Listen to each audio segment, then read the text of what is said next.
Hello, hello to you all. You're in Dublin, Brussels, Germany, Scottsdale, USA,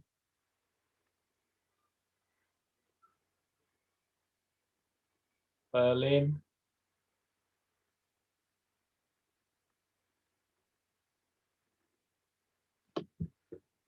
I think Scottsdale is the furthest.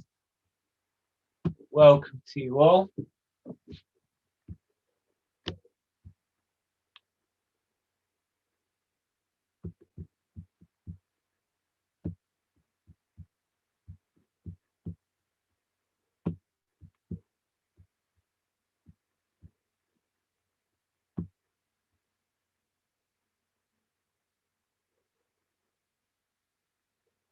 Excellent. Okay, so welcome everyone. Thank you for joining me for tonight's workshop. Tonight's workshop is going to be about overcoming depression and anxiety. We're going to be looking at different ways that we can feel better using hypnosis, EFT, CBT. So the agenda, we're going to talk a little bit about what depression is, a little about the possible causes of depression. Then we're going to talk about anxiety, what is anxiety and what causes anxiety. Then we're going to look at techniques to cope with and overcome anxiety. We'll do a short hypnosis session. And then at the end, if you've got any questions, you can ask me. So, what is depression? So depression is, we all experience depressed feelings from time to time. And feeling depressed doesn't necessarily mean that you are ill. If you never felt depressed, there'd be something wrong with you. So depressed feelings can be a signal that something's wrong, that you need to make adjustments in your life. If you were living in a concentration camp and you didn't feel depressed, you'd have issues. So depression is a natural feeling that we all experience. And we often get taught to avoid our feelings and avoid our emotions. We get shamed out of feeling our feelings. Society teaches us that there's something wrong with feelings. This isn't the case, and we actually need our feelings. They're serving us. They're there to serve a purpose. So we need to get in touch with them. And I have an inner child program, which I'll be talking about at the end. And on the inner child program, something that we look at is reintegrating our feelings and getting in touch with our feelings. So mind says that depression is a low mood that lasts for a long time and affects your everyday life. So in its mildest form, depression can mean just being in low spirits. It doesn't stop you leading a normal life, but it makes everything harder to do and seem less worthwhile. At its most severe, depression can be life-threatening. It can make you feel suicidal.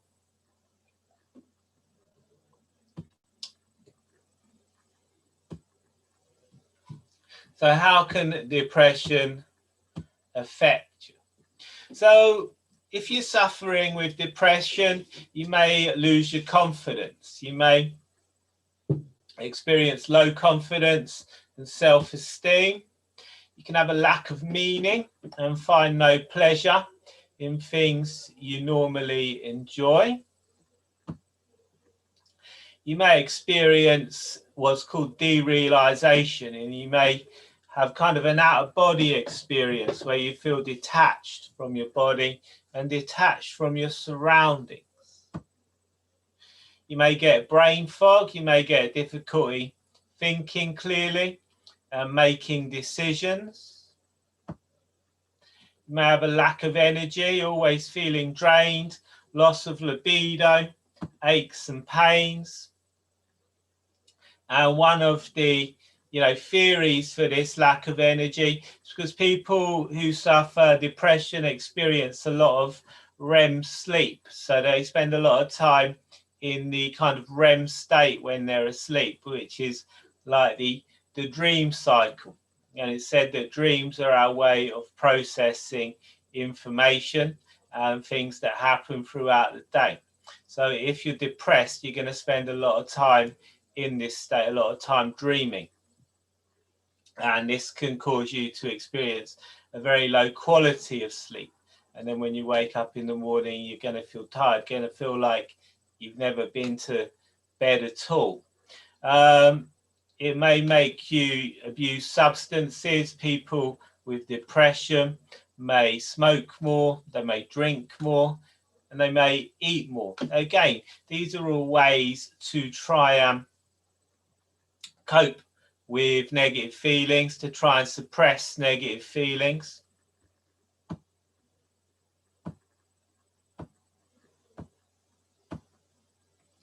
You may experience a loss of appetite. You may find that you're eating less. You may experience psychosis, auditory or visual hallucinations. Again, this could be due to a lack of sleep. If you don't sleep at all, as I say, you need to dream. You need that REM sleep. So if you're not experiencing that and you don't get any sleep, when you're waking, your mind will look to process information through the REM sleep, and this can cause psychosis. You may also experience insomnia. Depression is comorbid with a lot of other disorders. When one or more disorder occurs together, they call this a comorbidity in the medical world. So people with depression also have borderline personality disorder, often. They also have complex PTSD, the CPTSD, standard PTSD, bipolar disorder, going from really happy phases, manic phases, to phases of severe depression. If you're feeling suicidal, you should speak to your doctor. If you're taking any medication, you shouldn't stop taking it without speaking to your doctor. Coming off of antidepressants can have very severe side effects. So if you choose to stop taking antidepressants for any reason, you need to consult your doctor and work out a plan to taper off that dosage. So does anyone have any questions? Let me know in the chat box if you have any questions.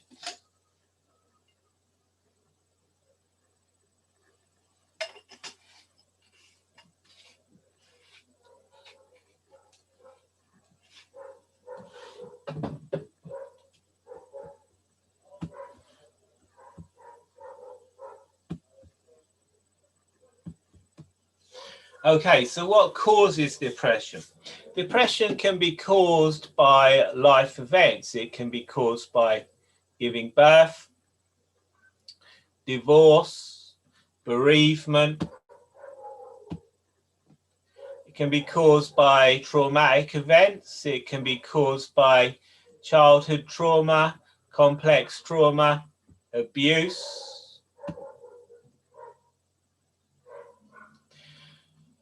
Okay, so if you Dreams are the way that our mind processes information and things that happen throughout the day. So if you're not able to sleep, if you're suffering from insomnia, your mind's going to look to process that information when you're awake. So this can cause dreaming when you're awake.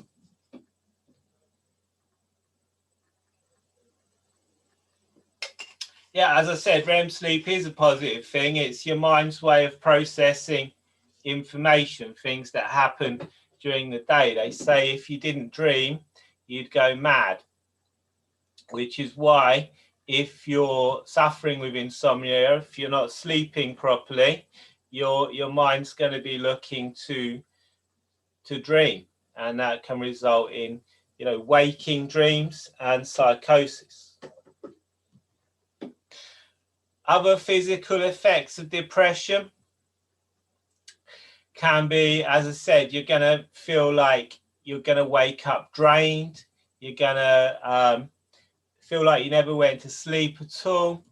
And I'm going to come to more on that in a moment.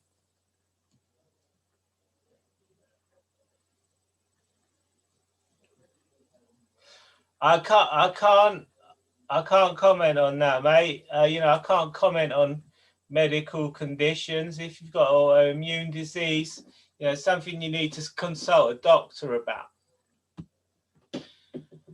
Okay, so other causes of depression could be chronic or life-threatening illness.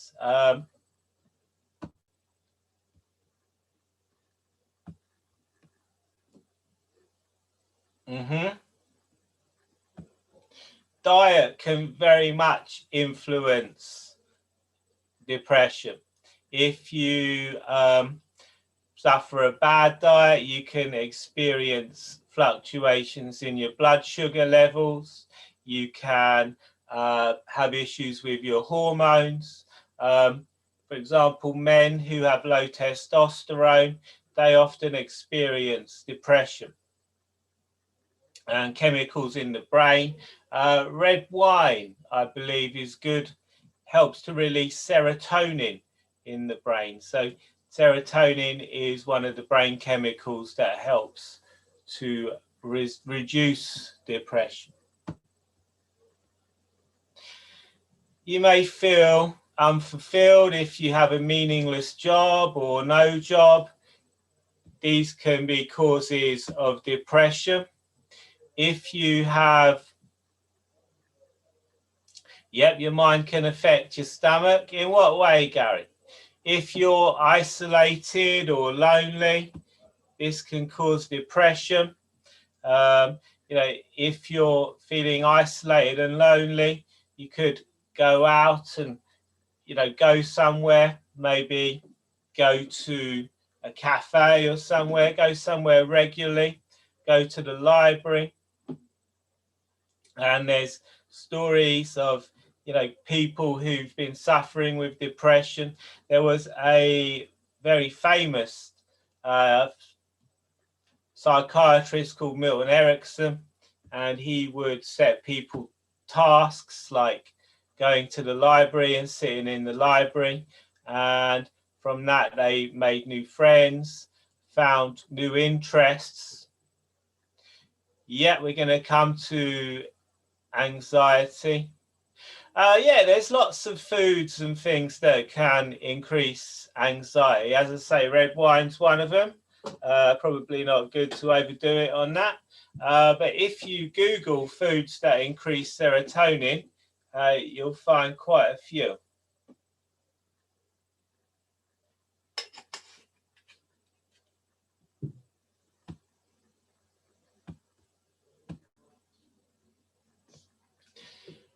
Genetics. Some people believe that depression is genetic. No genes have been identified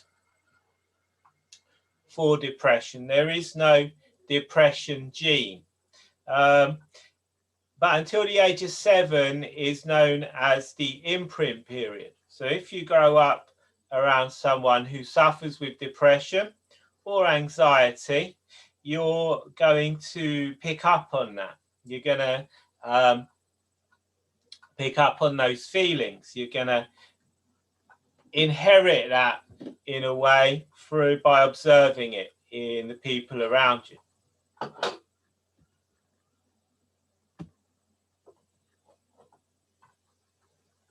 Our body experience derealization. Yeah, it can be a symptom of depression.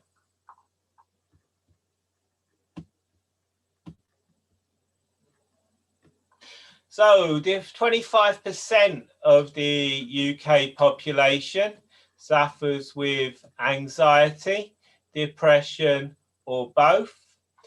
Mixed anxiety and depression is said to be the most common mental disorder, with around 9% of people meeting the criteria for diagnosis. And those figures come from the Mental Health Foundation.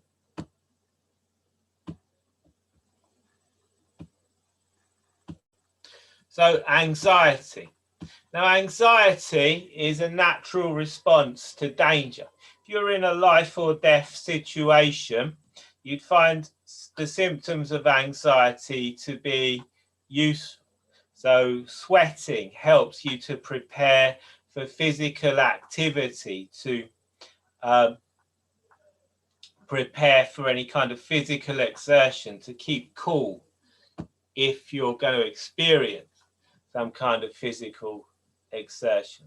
The increased heart rate gets your blood flowing around your body and delivers oxygen to the muscles. The reduced immune response. So if you were in a life or death situation, you wouldn't need to worry about diseases and things like that. You'd be worrying about lions or tigers or whatever that's chasing it. So that energy, that is, your immune system and your immune response, can be diverted away from, the immune response, and it can be diverted towards making your escape. So many people who are suffering with anxiety and depression can experience more colds, more illnesses in general. So everyone experiences anxiety. Again, there'd be something wrong with you if you didn't experience anxiety and anxious feelings. It's a natural response to danger. It's moving into the fight or flight mode. So how anxiety and depression are related. People who suffer with anxiety generally tend to isolate themselves, which is going to lead to a reduced social circle, lack of social contact, lack of meaning. This is going to result in feelings of depression. And rumination. People with depression and anxiety tend to ruminate on the past. They tend to play things over again and again in their minds. So any questions with regards to any of that, let me know in the chat box.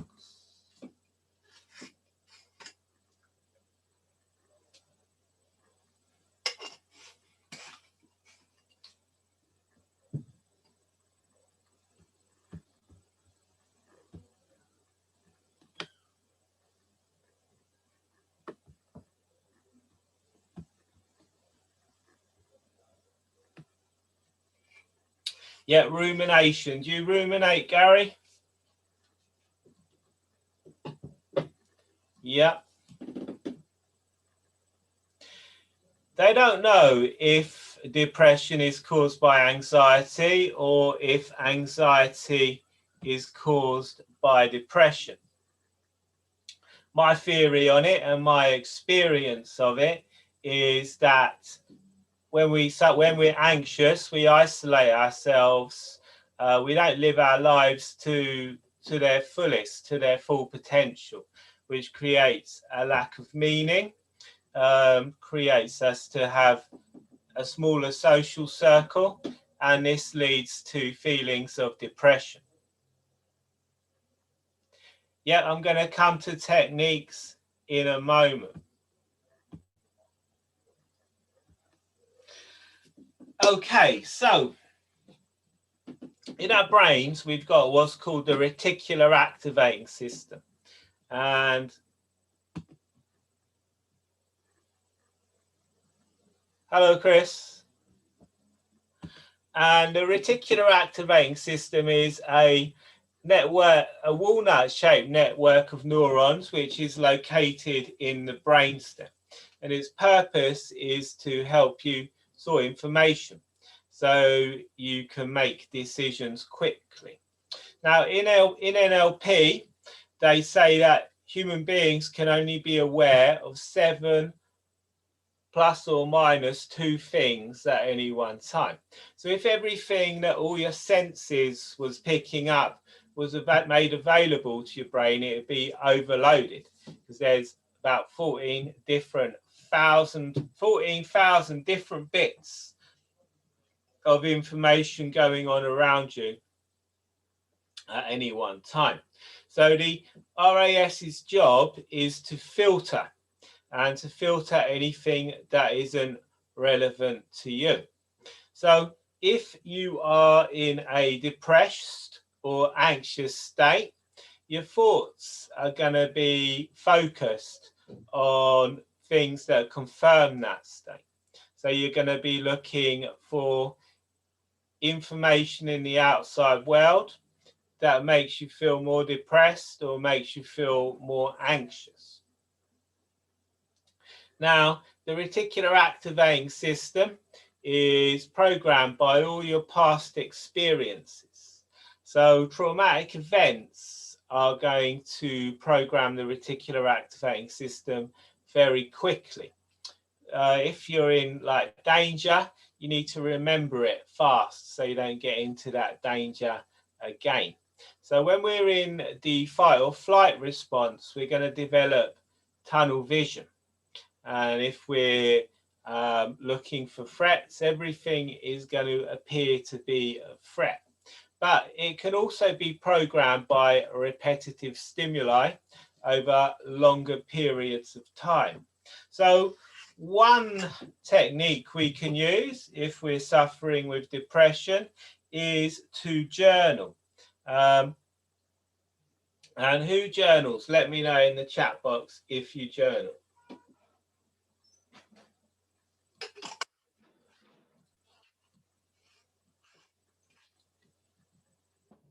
And there's 2 different types of journaling that you can do. One is to write down how you're feeling and, keep a log of how you're feeling. It's going to allow you to reconnect with your emotions, reconnect with your feelings. Something else you can do is to write down things that you're grateful for. So write down 5 or 6 things, every morning that you're grateful for, that you're looking forward to that day. It could be, anything at all. It could be something stupid like spaghetti for lunch, or, the sun shining. It could be anything at all. And the more you write down things that you're grateful for, the more your reticular activating system is going to focus on finding those things, and the more and more positive things you're going to find.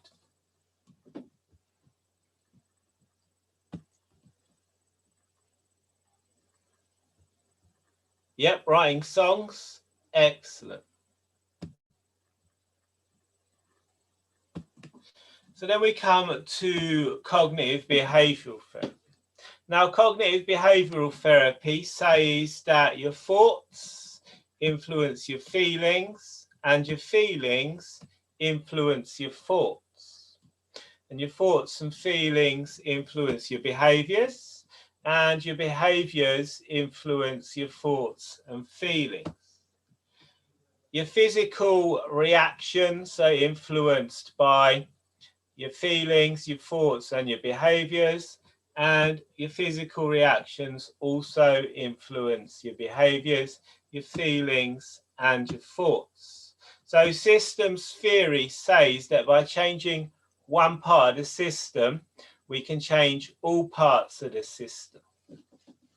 Now, people who are experiencing depression, when we're feeling depressed, we can take on a slouchy kind of low status sort of posture. We cover our vital organs, we lean forward, and this reinforces the feelings of depression. This makes us feel worse. Whereas if we were to stand up straight, to stand up tall, to change our posture to be a more positive posture, this releases feel-good hormones, releases confidence-boosting hormones, and we start to feel better. So by changing the behavior, we can change how that behavior makes us feel, and we can change our thoughts and physical reactions. Any questions on that? Let me know in the chat box.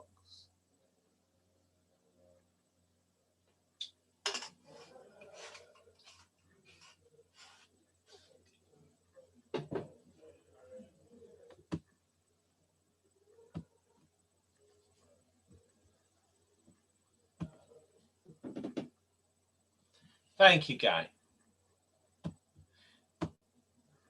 Excellent. Now we come to hypnosis.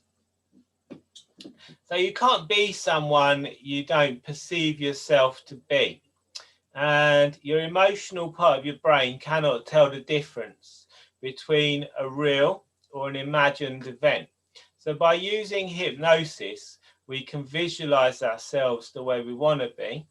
And the more we visualize ourselves the way we want to be, the more we actually build neural pathways in the brain. And the more we start to act like that person, the more we can start to associate with ourselves that way. And the more that we do that, the stronger those neural pathways become. So does anyone have any questions for me about that?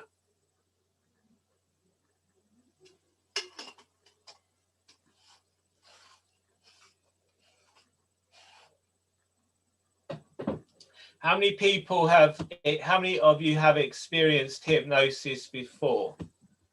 Let me know in the chat box.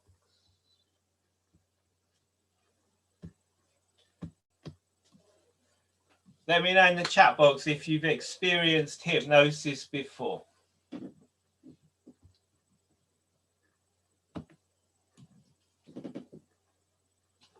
Yep.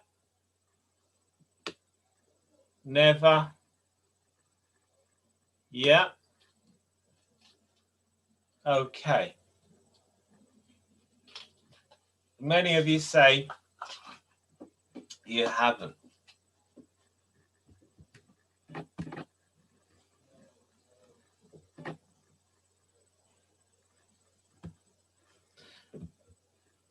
Okay, so what I'd like to do first is some exercises to show you the power of your mind. So what I'd like you to do is to point your right hand out in front of you like so, with your finger pointing forward. And now, without moving your lower body, just by turning at your waist, I'd like you to twist round as far as you can and follow your hand as you're twisting round. Do that now.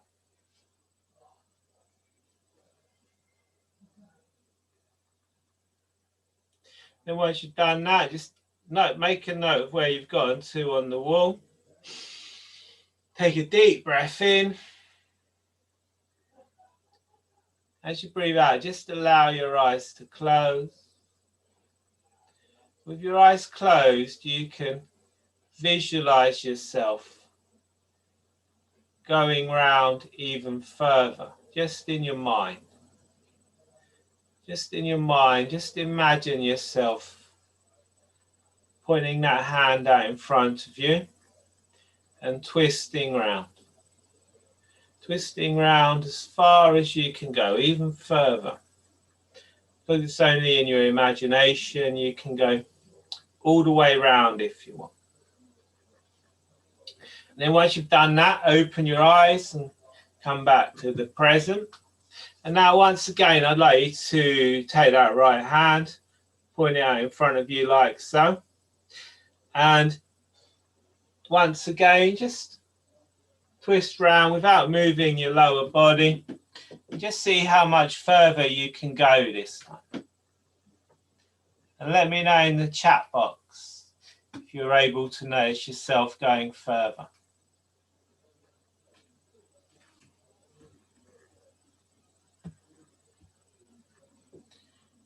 Yep, EMDR is very good. Yep. Excellent. So many of you, well, nearly all of you say that you went a lot further.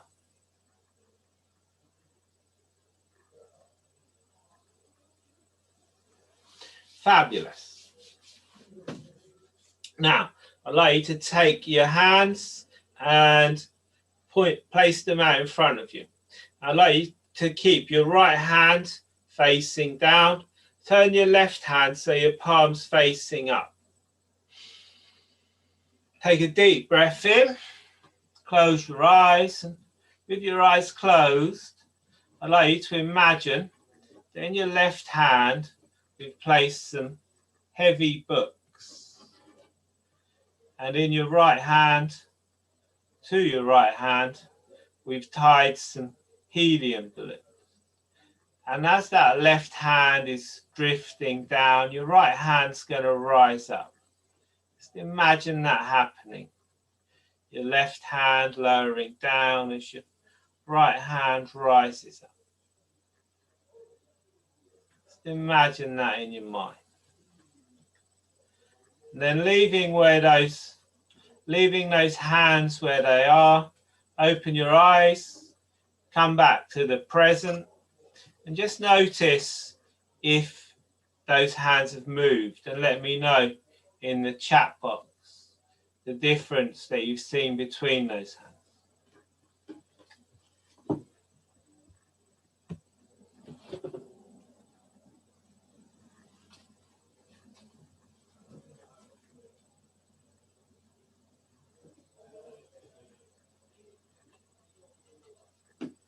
Yep.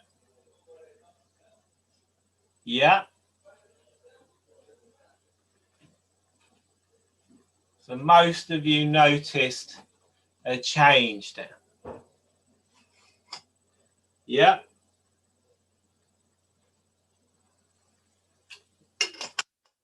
That's a big change for you, Pat. 12 inches.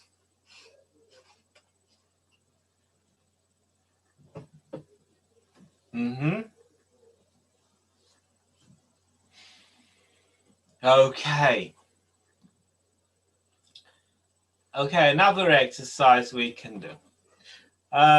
Take a deep breath in. As you breathe out, allow your eyes to close. With your eyes closed, I'd like you to imagine that you're walking into your kitchen. And on the kitchen worktop is a nice, juicy orange. I'd like you to imagine picking that orange up and safely placing it on a chopping board. Taking a knife and safely cutting that orange in half. As you cut it in half, just imagine all those juices flowing out of that orange, flowing down onto that chopping. And then cut that half into half again. So you've got a quarter of an orange. and those juices flowing out once again.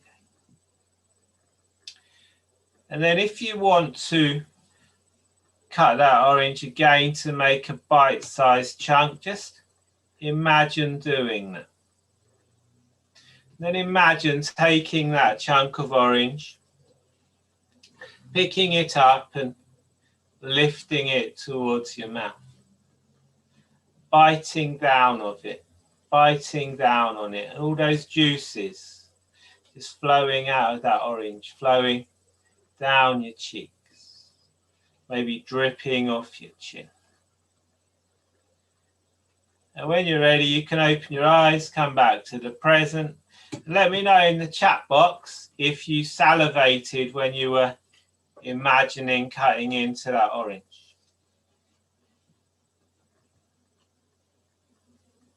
Yep. Excellent.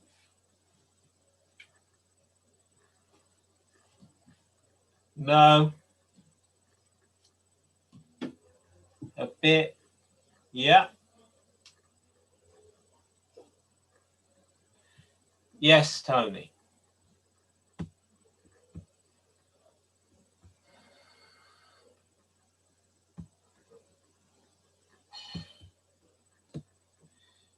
Yeah. Okay, so most of you did. So this is the power of your imagination. Just by imagining something, you can make physical changes in your body. So hypnosis works by allowing you to imagine yourself being the way you want to be. Are some more susceptible? Yes, some are. Some are more susceptible to it than others. Absolutely, Maggie. Some people find it very difficult to experience, even to visualize. It's a condition known as aphantasia. It's quite a rare condition. So everyone can generally envisage things to some point. It's how we remember things. You know, if you couldn't visualize, you wouldn't be able to remember anyone's name, or you wouldn't even be able to remember where you live. So we recall things by visualizing them in their mind. You know, if I say to you, don't think of a pink monkey, you know, you're going to have to bring a pink monkey into your mind to, you know, remember what you're not meant to be thinking about. So visualization is the way memory works. Any other questions? Let me know in the chat.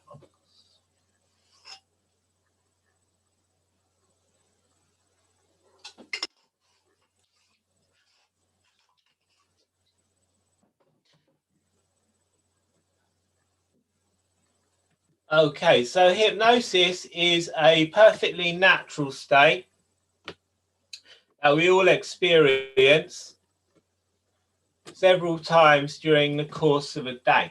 If you've ever driven somewhere, got into your destination, not remembered the journey, that would be a state of hypnosis. If you've ever been reading a book, lost track of time, that would be a state of hypnosis. So hypnosis is a focused state of attention. If you have ever been playing a sport and got a cut or a small injury of some sort and not noticed because you were so engrossed in the game you were playing, that would be a state of hypnosis. So if you'd like to take a moment to allow yourself to sit back and begin to relax and just focus on your breathing.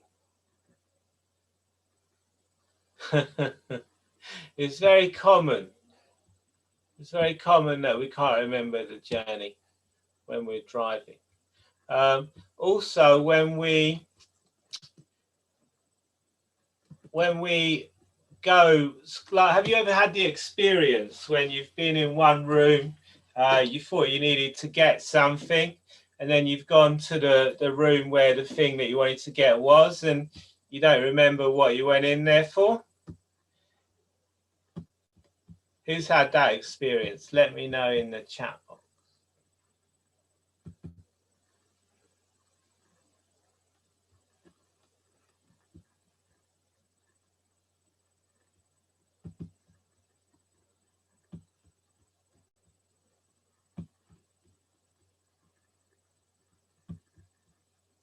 Yeah.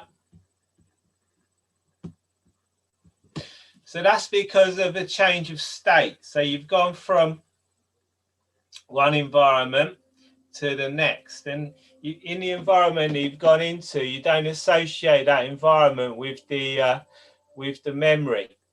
So that's why you forget it. Okay, so take a deep breath in. As you breathe out, just allow your eyes to close. If your eyes closed, you can begin to allow yourself to begin to relax. Just focusing on your breath. Breathing all the way down into your stomach. Notice the air as it's flowing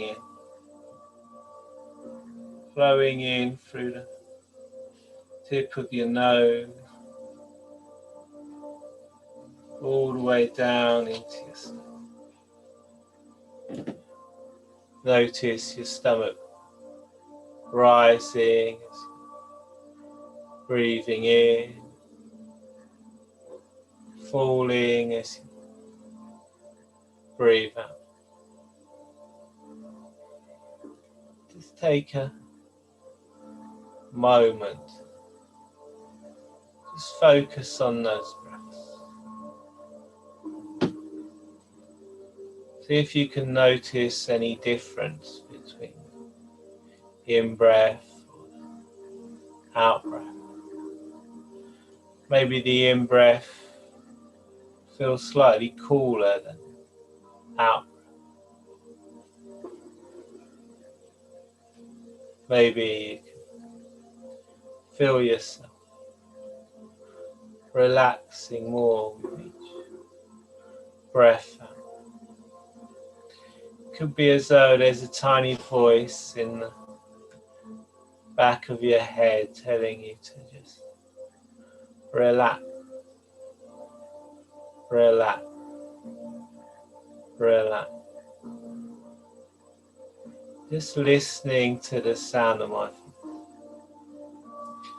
Any other sound you hear can allow you to relax even,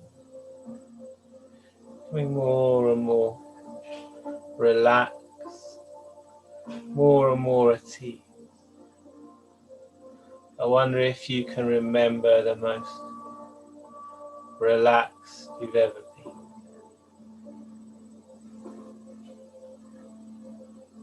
All the time you can continue breathe all the way down into your stomach.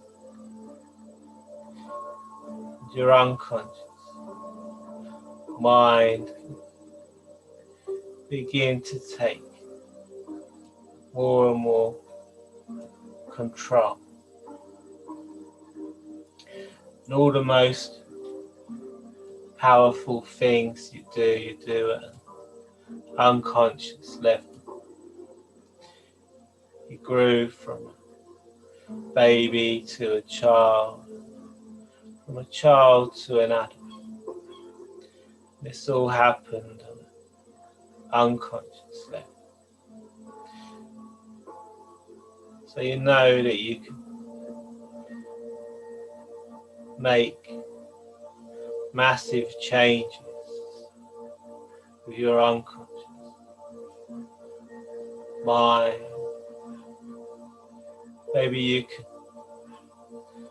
take a moment to consider positive changes you've already made in your life, all the positive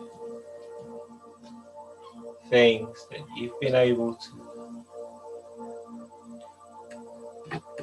you continue to relax, just focusing on the breath, noticing breath flowing in, flowing out.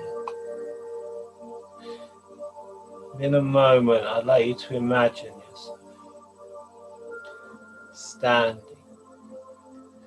safely, securely, elevate. And on this elevator, there are 3 buttons. When you press the first button, it's going to take you down a level, allowing you to increase that relaxation just a little bit. When you press the second button, it's going to allow you to double that relaxation. And the third button is going to double the relaxation again. So just pressing that first button. Maybe you can feel the relaxation flowing down your body. Notice all the tiny muscles, top of your head, just releasing, letting go. Your forehead flattening. That relaxation flows down into your cheek. Pressing that second button, increasing that relaxation, doubling that relaxation even. And then the third button, becoming even more relaxed, even more at ease. Maybe you can imagine yourself drifting all the way down into the very basement of relaxation. And stepping out of that elevator, you're stepping out into a wonderful scene, a wonderful place, a perfect place to relax, let go. Could be special, a place that you've been to before, somewhere you've just made up, and there's no one around. It could be a beautiful meadow, knee-length grass, summer flower. Could be a beach, palm trees. Maybe you can remember walking on the beach, how your footprints just get washed away. Sea just rolls in, rolls out. A beautiful sunny day. Maybe you can get a sense of the sun on your skin.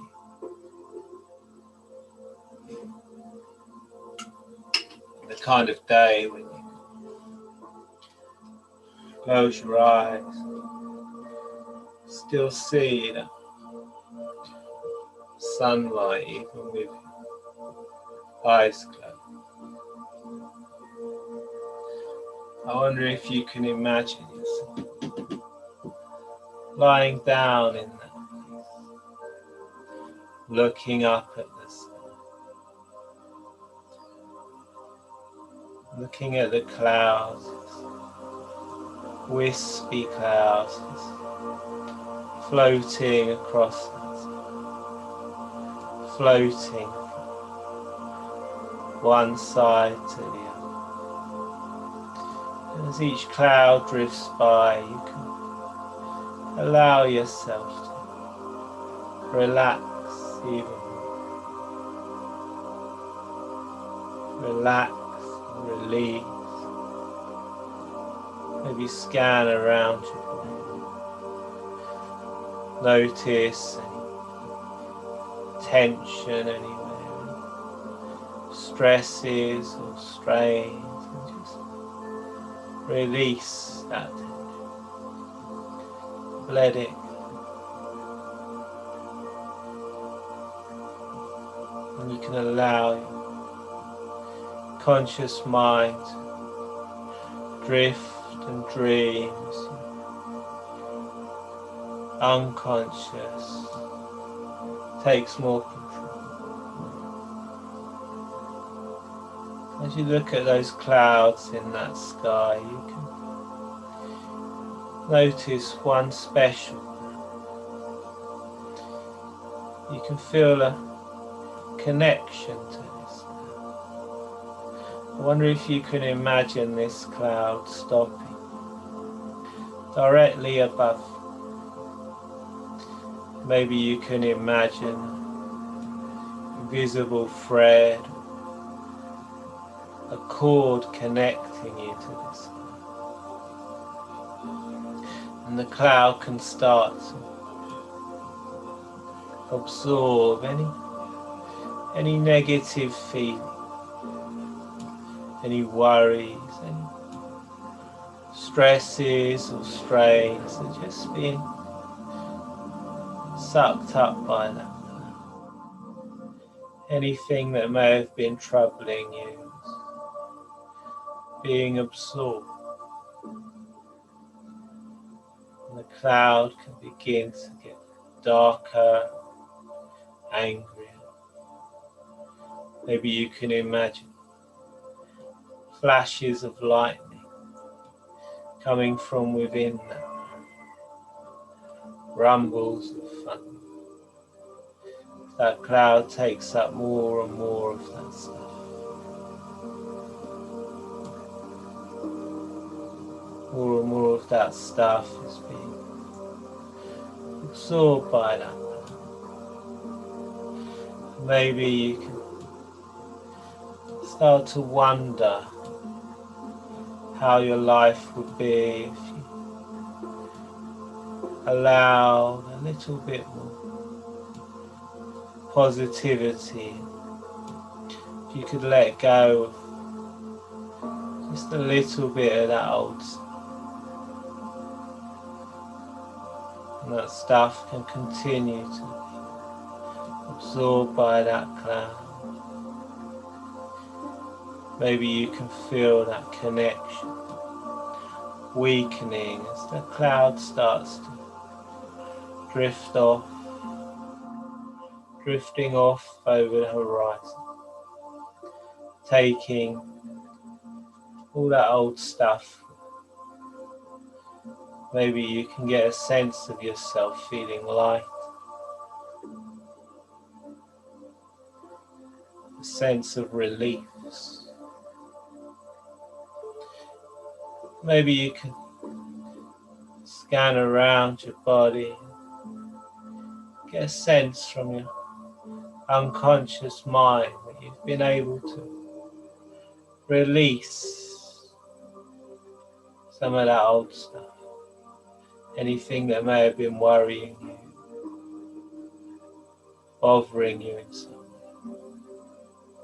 Could be a twitch of a finger or thumb, it could be a twitch of a tiny muscle, your arm, leg, it could be a message or signal.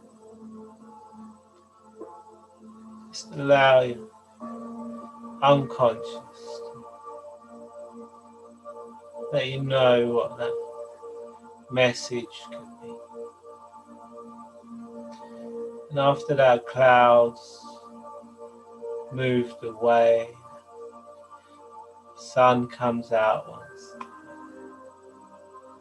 shining down warm, with wonderful feelings. And in a moment, I'm going to count from 1 to 5. When I reach the number 5, you can come back to the present, noticing how good you feel, wondering what you notice when you notice that things have begun to change. So begin counting now. 1. Maybe allowing any sensation to return to your feet. Maybe you'd like to wiggle those toes. 2, as that energy flows up your legs, 3, up your body. 4, down your arms, into your hands. Maybe you'd like to wiggle those fingers. And on the next number, you can open your eyes, coming back to the present, noticing how good you feel. 5, eyes open, wide awake.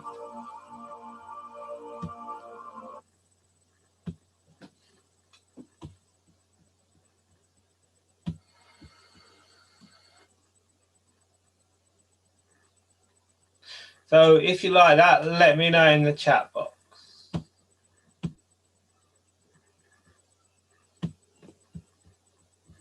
Thank you, Gary.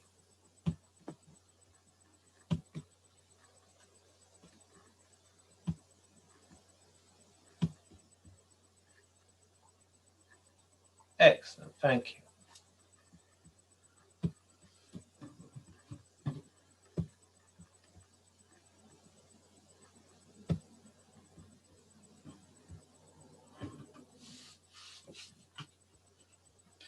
Thank you.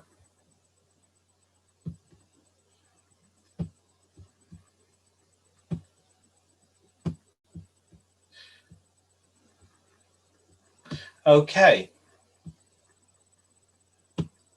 So moving back to the presentation.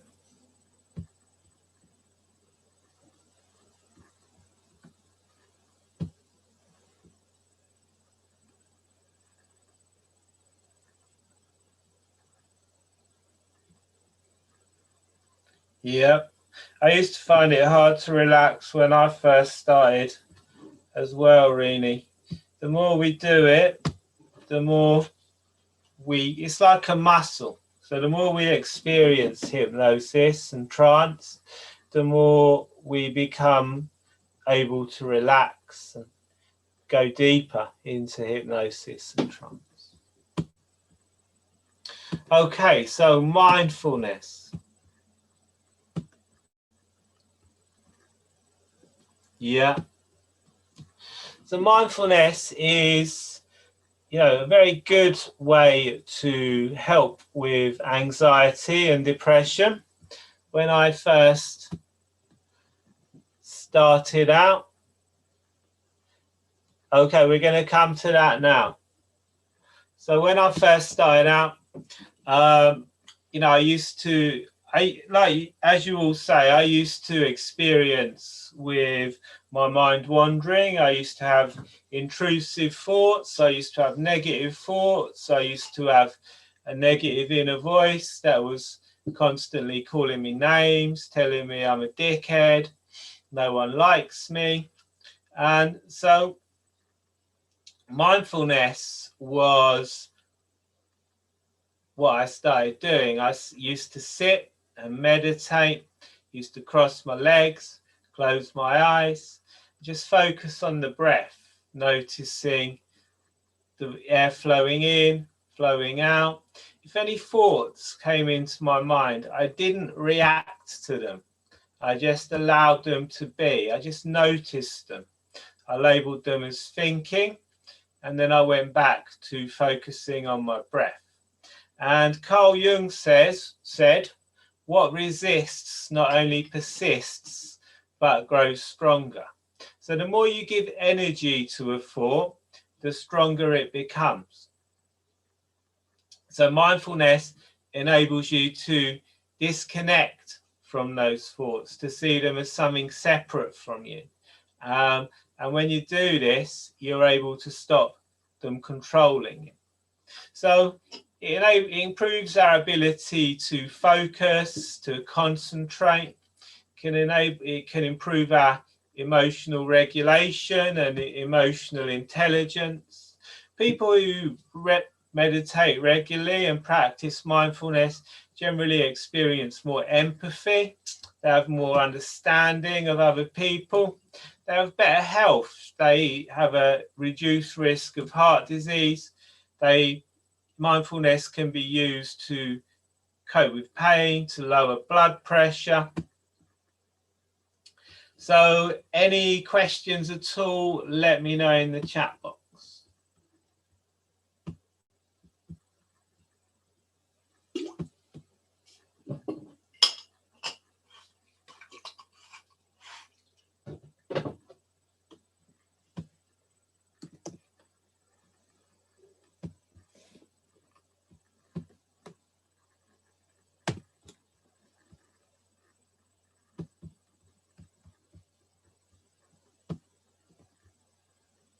Nobody has any questions?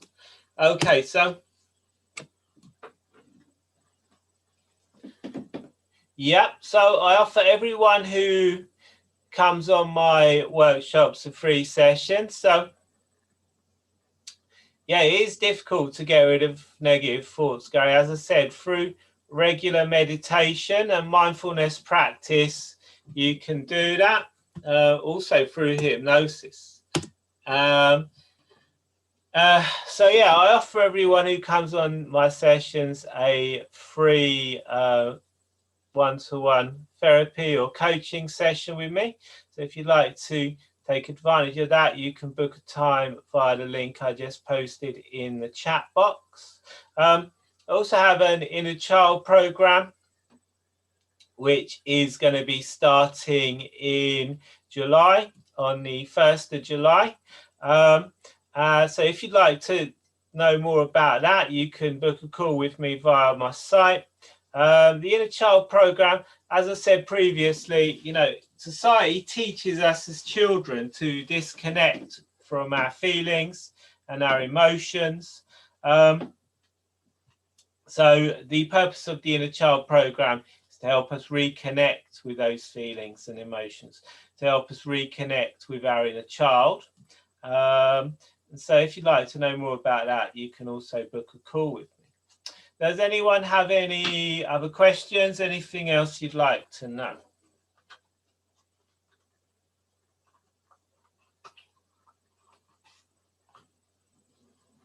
Thank you, May. Thank you for coming. Thank you for joining us.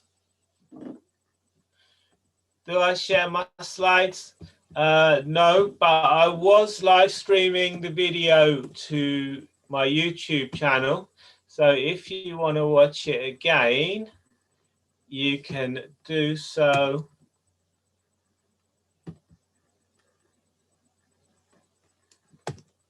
There. Gary, I think you said that you have a problem with negative thoughts. I do have a hypnosis recording on my YouTube channel to help with negative thoughts. So check that out. And no problem. Thank you. Does anyone else have any questions? Anything else you'd like to know?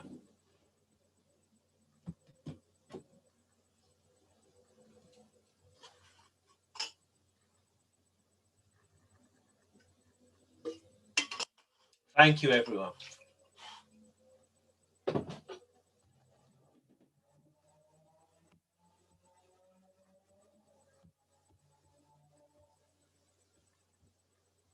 Thank you.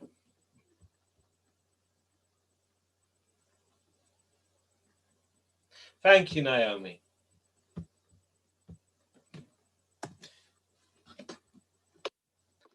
Okay.